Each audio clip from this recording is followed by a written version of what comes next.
හරි ඔන්න ESP ගවේෂණයේ අලුත් එපිසෝඩ් එකක් එක්ක අද අපි ඇවිල්ලා ඉන්නවා පින් කොහොමද අවුට්පුට් ලෙස භාවිතා කරනකොට සැලකිය යුතු දේවල් මොනවද කියලා දැනගන්න.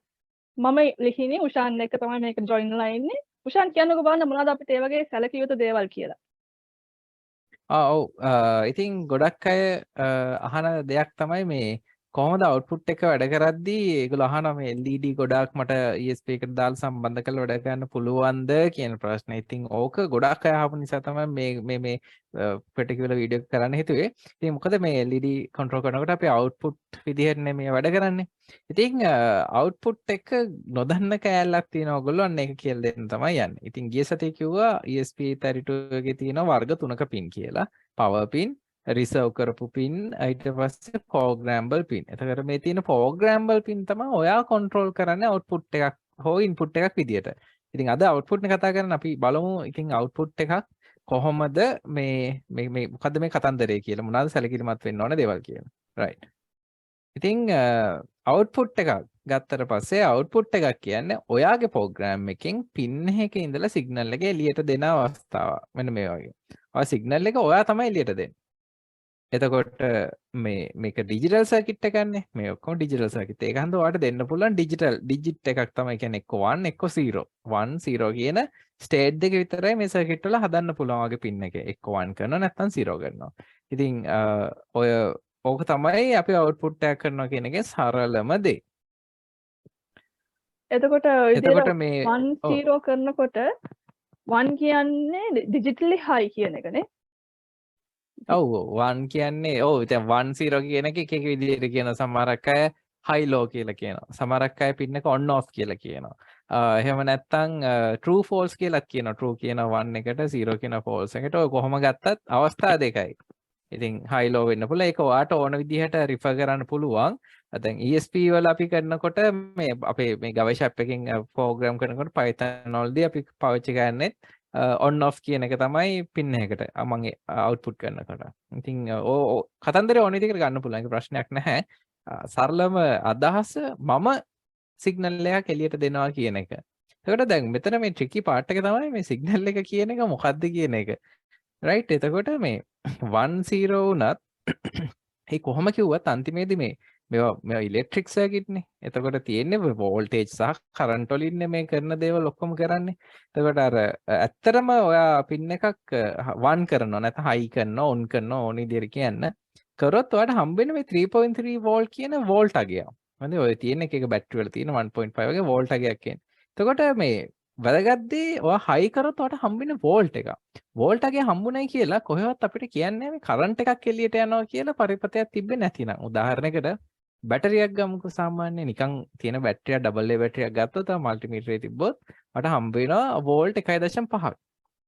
හැබැයි කරන්ට් එකක් යන්නේ නැහැනේ බැටරියෙන්. එහෙම වුණොත් කඩේ තියෙද්දිත් බැටරි බහින්න එපා. එහෙම වෙන්නේ නැහැ. කරන්ට් ගියොත් විතරයි බැටරි බහින්නේ. ඒතර කරන්ට් යන්න නම් මොකක් හරි පරිපතයක් තියෙන්න ඕනේ. දැන් මේ ඔයගලන්ට පේන රූපේ තියෙන ESP32 එකට LED එකක් ගහලා. එතකොට ඔයා මේ 13 පින්නංක 13 ඔන් කරොත් ඔයගේ කෝඩ් එකෙන් ගිහලා ඔන් කරොත් එහෙම ඔයාට මේ ලයිට් එක වට ඔන් කරන්න පුළුවන්. එතකොට ඒ කතන්දරේ තමයි සරල වශයෙන්ම කිව්වොත් එහෙම ඔය ඔන් කරනවා කියන මම දැන් අපි උදාහරණයක් මේ ගමම කරමු. අපිට pin library එක ඕනේ. pin library එකයි අපිට ඕනේ time library එක. මම දැන් මේ time එක ඕනේ නිකන් delay එකක් දාගන්න.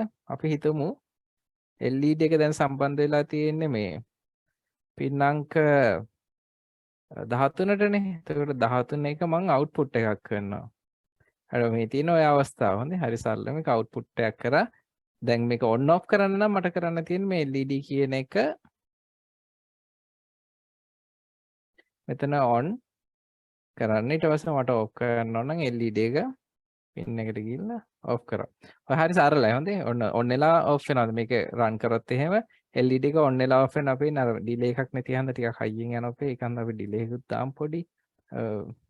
sleep 1 second එකේ දැම්මොත් on වෙලා තප්පරයක් තියලා off වෙනවා. මේ සරල කෝඩ් එකේ. මෙතන output එකක් කරා pin එකෙන්.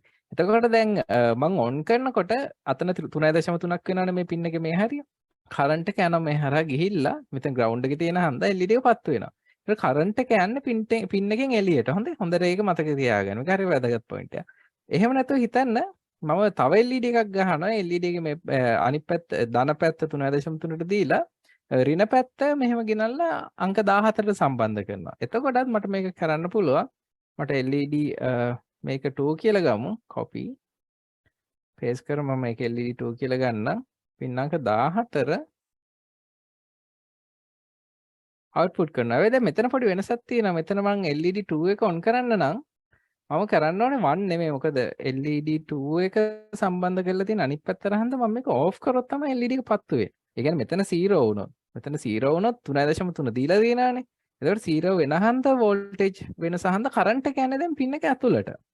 එන්න මේක තමයි ගොඩක් අය මේ තාම හරියටම නොදන්න part එක වෙලා තියෙන්නේ. ඒ කියන්නේ LED එක ඇතුළට මේ කරන්ට් එක යන්නේ sorry පින් එක ඇතුළට කරන්ට් එක යන්නේ නැහැ කියලා තමයි කට්ටිය ටිකක් හිතන්නේ අවුට්පුට් කරා මේ අවුට්පුට් කරනකොට මම තමයි එළියට මේ කරන්ට් එක දෙන්නේ කියලා සමහර වෙලාවට කට්ටිය පොඩි වැරදි මතයක ඉන්නවා. ඉතින් ඒක ඔයගොල්ලෝ දැනගන්න ඕන වැදගත් දෙයක්. මේක ඕෆ් කරන්න නම් ඔන් කරන්න ඕන. right. හරි පොඩ්ඩක්. okay. එතකොට මෙන්න මේ වෙනස හරිම වැදගත්. මොකද ඊළඟ පොයින්ට් එකට මේකේ තමයි මේ කරන්ට් එක එළියට ඇතුළට යනවා කියන එක චුට්ටක් හොඳට මතක තියාගන්න බෑ. එතකොට මේ අපි තව උදාහරණයක් ගමු. හරි දැන් එළියට යනවා අතුරට යනවා. හරි මොකෝ. එහෙනම් ඉතින් මට මේ LED මේ පින් තියෙනවනේ ආසන්න වශයෙන් 23ක් විතර ප්‍රෝග්‍රෑම් කරන්න පුළුවන්. ඒකෙන් අපි හිතමු 20ක් අරන් LED 20ක් කන්ට්‍රෝල් කරන්න. කෙනෙක් හිතයි හරි LED 20ක් කියනනම් අපි දාමු කියලා. එතකොට මේ LED 20ක් ගහන්න ගත්තොත් එහෙම පොඩි ප්‍රශ්නයක් තියෙනවා. අන්න ඒක තමයි මේ දැන් මේ කියන්න හදන්නේ. තමයි අපි හිතමු එක LED එකකට මිලි ඇම්පියර් 10ක් යනවා කියලා. අපිට ගන්න පුළුවන් හොඳේ රතු LED එකක් මිලි ඇම්පියර් 10යි මේ 20යි අතර ඔය ගානකට යන්න පුළුවන්. එතකොට LED කීපයක් තියෙනවා නම් අපිට ඒ එක එක පින් එක ගාන LED වලට කරන්ට් එක දෙන්න ඕනේ නේ එළියට. එතකොට දැන් හිතමු මෙතන LED දෙකක් තියෙන හන්ද මේ දෙකම එකපාර on කරොත් මිලි ඇම්පියර් 20ක් යනවා. එතකොට මම 20ක් දැම්මොත් එහෙම 10ව 20 මිලි ඇම්පියර් 200ක් මේ IC එකකින් එළියට යනවා එකපාර. අන්න ඔතන තමයි ප්‍රශ්නේ තියෙන්නේ. ඇත්තටම ගත්තොත් එහෙනම් මේ ESP32 එකේ power pin එක හරහා එයාට ඇතුළට ගන්න පුළුවන් මිලි ඇම්පියර් 500යි. 500ක් නම් අපි ඇතුළට ගන්න පුළුවන් මම මේ 500ෙන් 200ක් එළියට දෙනවනේ. දැන් කෙනෙක් හිතන හරි ඔයගේ 300ක් තියෙනවා එහෙනම් මම තවත් මේක වැඩි කරමු කියලා. නේද? තව පොඩ්ඩක් වැඩි කරලා තව ඔන්න LED ටිකක් දාලා කරමු කියලා. බෑ. එහෙම කරන්න බෑ. හේතුව අර 500ක් ගත්තට ඒ 500 වට පින් වලින්ම විතරක් දෙන්න බෑනේ. මොකද ඇතුලේ Wi-Fi module එක වැඩ කරනවා. Bluetooth වැඩ කරනවා වෙන්න පුළුවන්. තව එක serial port අනම්මන වැඩ කරනවා. ඒවටත් කරන්ට් එක යනවා. දැන් ඇත්තටම මේ ගත්තොත් එහෙම data sheet එක refer කරොත් ඔයා Bluetooth හරි RF ඒ කියන්නේ ඔයාගේ Wi-Fi හරි RF එක on කරලා තියෙනකොට transmit කරනකොට කියන්නේ signal එළියට යනකොට සමහර වෙලාවට 240ක milliampere spikes තියෙනවා. මේ බලන්න. ඒ කියන්නේ ඔයාගේ ඇන්ටනා පවර් එක වැඩිම කරලා යවුවොත් එහෙම ලොකු ගාණක් යනවා. ඉතින් හිතන්න දැන් 240 මෙතනට ගිහලා 500 240 ට්‍රාන්ස්මිෂන් එකට ගියොත් තව හිතා ගන්න පුළුවන් කරන්ට් එක අනිත් ඒවාට යනවා කියලා. ඒතර ඇත්තටම අර 200 පාවිච්චි කරනවා කියන එක හරි රිස්කි වැඩක් එක පැත්තකින්. ඒ කියන්නේ ඔක්කොම දෙන එක වගේ ESP එකට හානියක් වෙන්න පුළුවන්. මොකද 500ට වැඩි වුණොත් මුළු එකතුව අවුලක් යනවා. එතකොට මෙන්න මේ කතන්දරේ ඒක වැඩි වෙන තවත් ප්‍රශ්නයක් තමයි මේ මම එක පින් එකකින් by default ඇතුළට ගන්න හරියට යන කරන්ට් එක 20 මිලි ඇම්පියර් 10 මිලි ඇම්පියර් ඔව් ඒකත් ඇත්ත කතන්දරේ. දැන් අපි ඇත්තටම මේක මේ 10 මිලි ඇම්පියර් කිව්වට හිතන්නකෝ දැන් වැරදිලා හරි ඔයා ගහපු LED එක 20 මිලි ඇම්පියර් ගන්නවා කියලා. 20 මිලි ඇම්පියර් ගන්නවා නම් 20 වරක් 20 පින් LED 20නේ කතා කරේ. එතකොට 20 වරක් 20 කියන්නේ 400. දැන් කොහෙත්ම බෑ. Wi-Fi එක වැඩ කරන්න පොඩි අමාරු. එකපාර on කරන ගමන් විතරයි මේවත් ප්‍රශ්නේ එන්නේ. ඒකත් හොඳට මතක තියාගන්න. මොකද සැරෙන් සැරේ නම් on off වෙන්නේ එකපාරකට යන්න පොඩ්ඩයිනේ. බෑ LED 20ම එකපාර on කරන්න හැදුවොත් එහෙම එතන 400ක් යනවා. Wi-Fi නම්බර on කරලා තිබ්බොත් ඔන්න 400 250 600කට විතර කිට්ටු වෙන්න පුළුවන් එකපාර. එතකොට ඔන්න මේ ප්‍රශ්නයක් එනවා මේ ESP එකට හානි වෙන්න පුළුවන්. ඉතින් ඔන්න ඕක පොඩ්ඩක් හොඳට මතක තියාගන්න. ESP වල ඕකට යම් කිසි විසඳුමක් තියෙනවා. ඒකේ මෙන්න මෙහෙමයි වෙන්නේ. ESP එක ටිකක් දියුණු එක පැත්තෙන් ගත්තට පස්සේ අර එයාට පුළුවන් මේ ඔයා එක පින් එකකින් කොච්චර කරන්ට් එකක් යන්න ඕනේද කියන එක පාලනය කරන්න. අපි ඔකට කියනවා මේ drive strength එක කියලා. කොච්චර කරන්ට් එකකින්ද මම මගේ output එක drive කරන්නේ. කොච්චර ප්‍රබලතාව drive strength එක කියන්නේ කොච්චර ප්‍රබල කරන්ට් එකක් මම එළියට දෙනවද නැද්ද කියලා. සාමාන්‍යයෙන් default එක විදිහට තියෙන්නේ 20 මිලි ඇම්පියර්. ඒක තමයි default set කරලා තියෙන. ඔයගොල්ලෝ මුකුත්ම කරේ නැත්නම් ඔයා නිකන් පින් එකක් output විදිහට හැදුවොත් දැන් මේක හදලා තියෙන විදිහට උපරිම මිලියම්පියර් 20ක් යනකම් දෙන්න පුළුවන්. හැබැයි ඔයාලට මේක කන්ට්‍රෝල් කරන්න පුළුවන් මේක ඕනනම් 10ක් කරලා. ඒක කරන්න තියෙන්නේ අපි දැන් අලුත් LED එකක් හදමු තව එක. හරියට LED එක ගමු. මේකට මේ pin library එකම තියෙනවා. අපිට බලන්න පුළුවන් මේ එක එක functions මේකේ දෙනවා මේ init pull drive අනම්මනම් කියලා. එතනින් ඔයාලට හදන්න පුළුවන්. දැන් මම මේ output කරපු එක තියෙනවානේ. මම LED එක output කරාම මට මේක කියන්න පුළුවන්. දැන් මේ default තියෙන මිලියම්පියර් 20 මේක මට init කරන්න පුළුවන්. init මෙතෙන් right init එකට ගිහින් දැන් හදපු pin එකෙන් මට පුළුවන් මුලින්ම තියෙන mod එක හරි නේද ලියන්නේ මොන හරි වැරදක් වුණොත් කියන්න ඊට ඔව් පස්සේ ඒක තියෙන්නේ ඔයාලට මේ උඩින් දාපු පින් ෆන්ක්ෂන් එක ඇතුළටම දාන්නත් පුළුවන්. ආයෙ නිට් එක වෙන කතා කරන්න ඕනෙත් නෑ. කමන්න මම මේ ෆන්ක්ෂන් එක මෙතන තියෙන එක තමයි ගත්ත කෙලින්ම මොකද හොඳ හොඳයි අපි දැන් පටන් ගත්ත ඉදිරිය කරගෙන යන්න. යා හරි mod එක දෙන්න පුළුවන් ඊට පස්සේ තියෙන pull එක මේක pull up ද pull down ද කියලා ඒකට අපිට output එකක් කරනවා නම් අදාළ නැහැ නේ pull up ද pull down ද කියලා නෑ දාලා නෑ ඒක අයින් කරන්න පුළුවන්. ඒක මට නොදා ඉන්න පුළුවන් නේ පළවෙනි එක තියෙන්නේ ඔව් පළවෙනි එකේ පින් නම්බර් එක වෙනස් කරන්න පුළුවන් මට මතකයි හැටියට. එහෙම නේද තිබ්බේ? චුට ඔපඩක් ඔයාගේ පින් මුලින් තියෙන මොඩ් එක පුල් එක වැලියු එක ඩ්‍රයිව් එක ඕල්ට් එක හරි පුල් එක අයින් කරන්න පුළුවන්. හරි පුල් එක අයින් කරා ඊට පස්සේ වැලියු එක වැඩිපුර කමාහේ වැලියු එක අයින් කරන්න. හරි කම එකක් තියෙනවා ඒකත් අයින් කරනවා වැලියු එක විදිහට මම කියන්නේ පින් එක මම අවුට්පුට් කරද්දී පටන් ගන්නවනේ ඔකෙන්ද කියලාම දෙන්න පුළුවන්. ඕනනම් 1ද 0ද කියලා නේ. ඔව්. ඊට පස්සේ මේ මෙතන drive එකට තමයි ඔයාලට දෙන්න තියෙන්නේ මේ drive option එක මොකක්ද කියලා. දැන් drive options තියෙනවා drive එකේ drive 0 තියෙනවා. drive 1 තියෙනවා drive 2 තියෙනවා drive 3 තියෙනවා. එතකොට මේ 0 1 2 3 කියන්නේ 0 කියන්නේ 5 milli ampere drive 1 කියන්නේ 10 milli ampere drive 2 එක තමයි default එක 20 milli ampere නැත්නම් drive 3 40 milli ampere. දැන් මම මේක drive 1 කියලා දෙන්න පුළුවන්. alt එකත් අපිට අදාළ නැහැ. ඒ parameter එකත් හැම වෙලෙම use කරන්න ඕනේ නැති එක අයින් කරන්න පුළුවන්. එතකොට දැන් ඔයා මේ LED pin එක හදලා ඔයා ඒකයි output එක විදිහට හදලා ඒක set කරන ඔයාගේ values මේ drive එක 10 milli ampere වලට සීමා කරන්න කියලා. එතකොට ඔයාගේ LED එක හිතන්නකො 20 milli ampere අදින එකක් වෙන්න පුළුවන්. හැබැයි මෙයා 10 milli ampere වලින් එහාට current එක දෙන්නේ නැහැ සීමා කරනවා. ඉතින් ওই විදිහට කරලා අපිට පුළුවන් මේ current එක control කරවන්න අර 500 milli ampere සීමාවට යම්කිසි වෙලාවක ඔයාට මේ එළියට යනවා කියලා හිතුනොත් එතකොට ඇයි මෙහෙම එකක් තියෙන්නේ කියලා කෙනෙක් අහන්න පුළුවන්. හරි. මෙන්න මෙහෙම කියනවා මේ drive strength කියන එකේ තව මොනවාද ප්‍රයෝජන කියලා. එකක් තමයි ඔයා හදන ඔයාගේ පරිපතේ තියෙන සමහරක් වෙලාවට ඔයා යවන සිග්නල් එක ටිකක් ඔයාගේ සර්කිට් එක කරන්ට් කන්සියුම් කරනවා වෙන්න පුළුවන්. හරිද? ඒක කරන්ට් කන්සියුම් කරනවා නම් ඔයාට සිග්නල් එක ටග් ගාලා කියන්නේ ඔයාගේ සිග්නල් ඉන්ටිග්‍රිටි එක කියන්නේ අපි හිතමු මේ කොටු සිග්නල් එකක් යවනවා නම් කොටු සිග්නල් එක මේ හරියට යන්න ඕනේ මේ මම මගේ පේන් ටැප් එක අරගෙන එක්ස්ප්ලেইন කරන්න. right. හරි. ඔයාට යවන්න ඕනේ මේ වගේ 1 එකයි 0 එකයි සිග්නල් එක.